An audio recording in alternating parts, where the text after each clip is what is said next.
A girl swims alone in the middle of rough waters. It seems like the ocean or sea is about to swallow her whole, but she stubbornly resurfaces and looks into the distance at a woman standing on the shore, yet her mother's shape quickly fades away, just like the memories of the now-grown Mia. Adult Mia lives by the ocean and goes swimming every day. Once she swims far enough from the shore, she always remembers her mother, who used to stand at the edge and ask her daughter to come back. This day begins like any other. Mia swims, then returns to the secluded, high-tech house beneath a protective dome where she lives with her husband, Arian. Every day, the house informs her about the environmental conditions and advises how many and which pills she should take for optimal bodily function. But the most important thing is not to forget the rejuvenating drug, which is distributed to everyone living under the dome. After following all recommendations, the woman heads down to the basement where her husband has set up his workspace resembling a cave. There, he creates virtual reality pets to replace real animals, which were exterminated several years ago. Mia suggests making dinner from a fresh batch of algae she has cultivated, something her husband enthusiastically supports. She heads to her greenhouse, which occupies nearly all of her time. First, Mia greets an orchid that looks unwell, and after feeding it, she gets to work. In the evening, they have dinner and go to bed together, but Mia can't fall asleep, wondering whether they're truly good enough for the mission ahead. Arian comforts her. He loves her, and that means everything will be okay. At night, Mia is woken by a recurring childhood nightmare and heads to the greenhouse to water the orchid. It soothes her. The next morning, a woman arrives at their home. Virginia is an assessor appointed by the government to determine whether the couple is suitable to raise a child. She informs them that they are in the top 0.1% of couples in the country, which makes them eligible for parenthood. However, no one is allowed to reproduce without oversight anymore. So only after the assessment will they know whether they'll be granted the joy of becoming parents. For the next 7 days, during which the woman will live in their home, Virginia will conduct various tests and observe their behavior. If the decision is positive, their data will be sent to the fertilization center for ectogenic gestation, as natural reproduction is outlawed. If they fail, the candidates are immediately notified.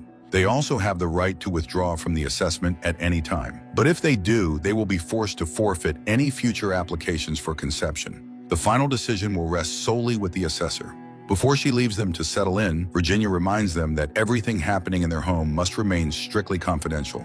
Mia tries to find out what specific criteria they'll be evaluated on, but Virginia insists she cannot disclose that. Despite her vague answers, Mia and Arian are confident that they would make excellent parents. On the very first day, Virginia begins a series of tests delving into the couple's relationship, even down to intimate details, explaining it's part of her job. The couple is forced to answer all questions, even the uncomfortable ones. Mia shares that her mother was sent to the old world when she and her sister were children, so she has only a few memories. Her mother was a dissenter, but Mia herself has no disagreements with the state. The couple insists that they see themselves as well-rounded professional individuals who want to help build a new future by raising a child.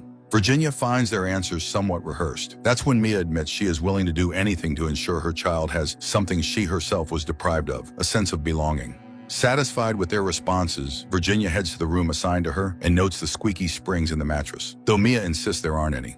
Arian offers their bedroom instead, and Virginia agrees. She then visits the man's workshop. He calls it his cave of thought and is currently working on the texture of a virtual cat. Virginia is amazed by the virtual room and the animal, which is indistinguishable from a real one. The next place the assessor inspects is Mia's workspace. Mia explains that the smart system allows multiple microclimates to coexist, which supports a great diversity of plant life.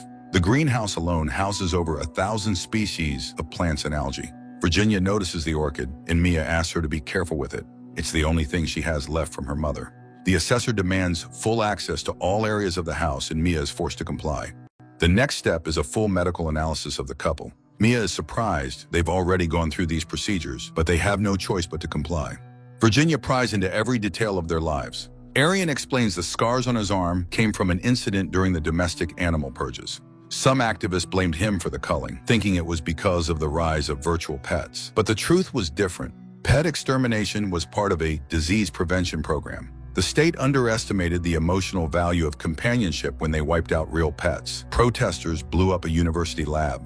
He jumped out of a third-story window, broke his shoulder, collarbone, 3 vertebrae, and got burn scars. The culprits were sent to the old world. That night, the couple reflects on the day. Their conversation gradually turns intimate, only to be abruptly interrupted by Virginia, who explains she must assess every aspect of their relationship.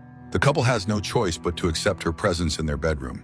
The next morning, Virginia begins acting like a small child. The couple is initially confused, and Mia even raises her voice. But when Virginia calls her out on it, she regains composure. Still, unable to endure the absurd behavior, Mia ends up screaming in earnest. Arian, feeling guilty, starts spoon-feeding the unruly child. Virginia laughs and suddenly throws porridge at Mia, then at Arian. The man curses and Virginia immediately repeats his words. While Mia rinses her husband's eye, Virginia stays alone in the kitchen. But when the couple returns, they freeze in horror. Everything is overturned, dishes scattered everywhere, and the girl is nowhere to be seen. They rush to find her and eventually discover her in Arian's cave, where Virginia is dancing wildly, sending the man into a rage. He shouts, demanding that she stop this behavior. Virginia then announces that the test is over. She declares that she is now an adult again and ready to discuss what happened. But at that moment, a package arrives. Inside are parts of a children's play tent, which they are instructed to assemble by morning. The couple gets to work. At first, it proves quite difficult, but by dawn, the tent is fully assembled, except for one final piece, which Mia throws into the sea. In the morning, Virginia inspects the tent and climbs inside. Strangely enough, she finds no flaws and approves the parents' work. Later, Arian goes down to the basement to continue developing a monkey. Virginia joins him and begins telling him about her cockerpoodle she had as a child. When it came time to have the dog put down, she was afraid he'd have to die with a stranger. So she got sleeping pills and did it herself. Then she cried for a long time. Arian offers her to pet the animal, and she eagerly does, marveling at how real its fur feels. Then she asks to play. When Mia walks in, she sees the two of them wrestling and laughing on the rug. Her husband explains they were playing tigers. Mia is forced to pretend this is perfectly normal. The next day, they all go to the seashore together, where Virginia starts a game of hide-and-seek.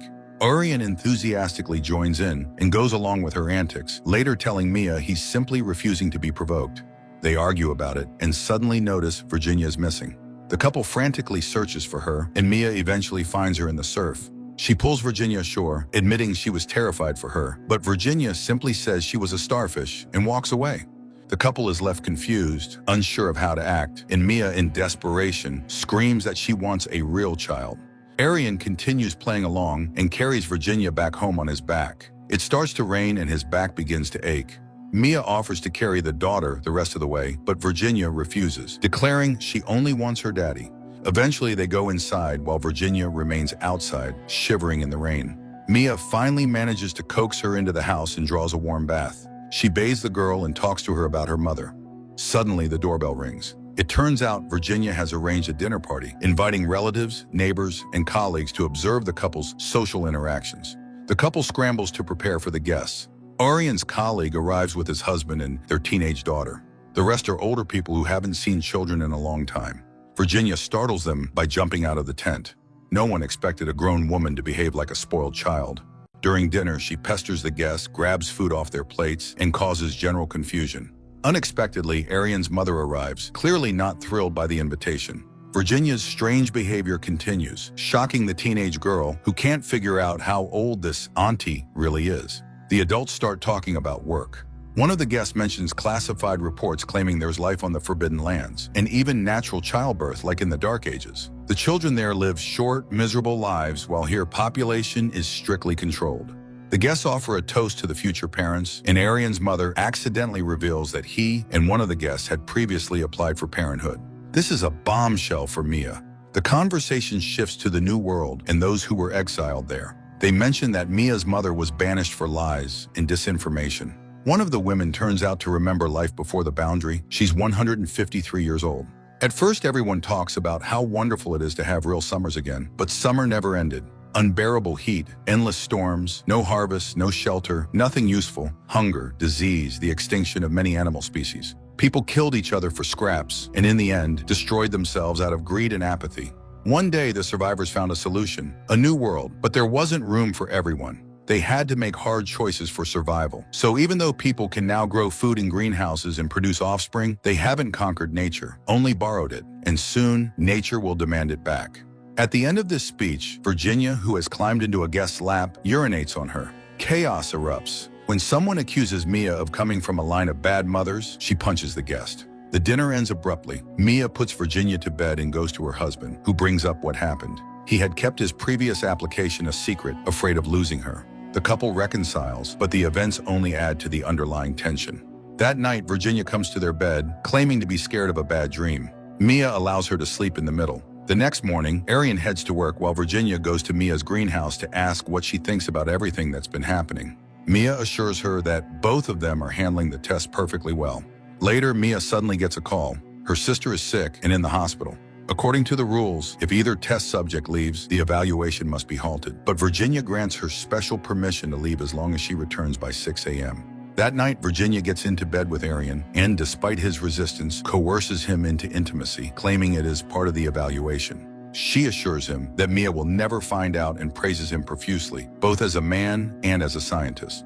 When Mia returns home early in the morning, she slips into bed between her husband and their daughter.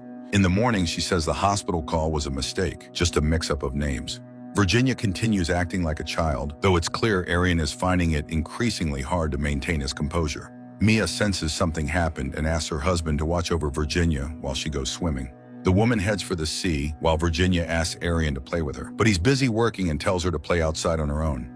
Virginia goes outside and tries to catch up with Mia, but realizing she can't, she heads to the greenhouse. While Arian works on refining the monkey, Virginia begins systematically destroying the greenhouse, ruining everything Mia holds dear. She breaks the equipment, sits on the floor, and sings a song about a beautiful fly that flew away into nowhere, just like her beautiful baby. A fire breaks out in the greenhouse, but Virginia doesn't hurry to escape. Instead, she lies down on the floor. Returning from the sea, Mia sees a column of smoke and rushes toward the greenhouse, shouting her husband's name. At that moment, Arian is happily admiring the result of his work. The monkey feels completely real to the touch. The smart house notifies him of a problem in the greenhouse, and he heads there as well. But unlike Mia, he's in no hurry to save Virginia. Mia breaks down the door, finds the woman inside, and drags her out. Arian revives her while the greenhouse burns to the ground. Later, Arian tries to get Virginia to eat, but she leaves the table. He scolds Mia for not thinking about her own safety, but she reminds him that Virginia could have died. Mia finds Virginia and confesses that the greenhouse was her greatest achievement. Years of work went into it. Doesn't Virginia understand what she's done? The final day of evaluation arrives. Virginia announces that they have proven themselves to be serious, responsible candidates with a high level of competence, but their application has been denied. Shock ripples through the room. In a moment of heat, Arian admits that he did whatever it took to get what he wanted. Realizing what happened between them, Mia bursts into nervous laughter, accusing her husband of being intimate with a child. Virginia leaves. Mia goes to the remains of her greenhouse. She sifts through the ashes and suddenly finds the part of the tent she once threw into the sea, and she realizes Virginia knew from the very start that they had tried to deceive her. She destroys the cursed tent, ignoring her husband's attempts to comfort her. Then he takes her into his cave and shows her the child he created. Mia holds the baby, and for a moment she seems perfectly happy, but then she suddenly drops the child and walks away. Arian is confused. He did everything he could. He was told that childlessness is the price people pay to drink clean water, to live, to breathe. His wife explains that the child doesn't smell like anything. It isn't alive, and now she must understand why they were really rejected. Mia travels to the city and tracks down Virginia, whose real name is Grace. She wants just one thing, an explanation as to why she and Arian were denied the right to have a child. Grace tries to scare her, telling her she's committing a crime, but Mia won't back down. She reminds her that she saved Grace's life, and now she owes her the truth. Mia realizes that Grace is afraid of something and presses further. The assessor admits she followed the protocol. They failed, just like all the others. Realizing she said too much, Grace falls silent, but Mia understands. Every couple that applies is denied. Grace is forced to confess in the last 6 years, not a single application has been approved, but shutting down the program would destroy the public's morale. That's why the assessors must do everything possible to help couples accept rejection. Most of them burn out and leave the profession, but Grace stayed, clinging to the reward she was promised, a chance to have a child of her own after losing her 8-year-old daughter. Grace cries. Mia can't even imagine what it's like to lose a child. Grace confesses, her daughter drowned. After hearing this, Mia remembers the guest's words about the new world where people still survive, but Grace refuses to go.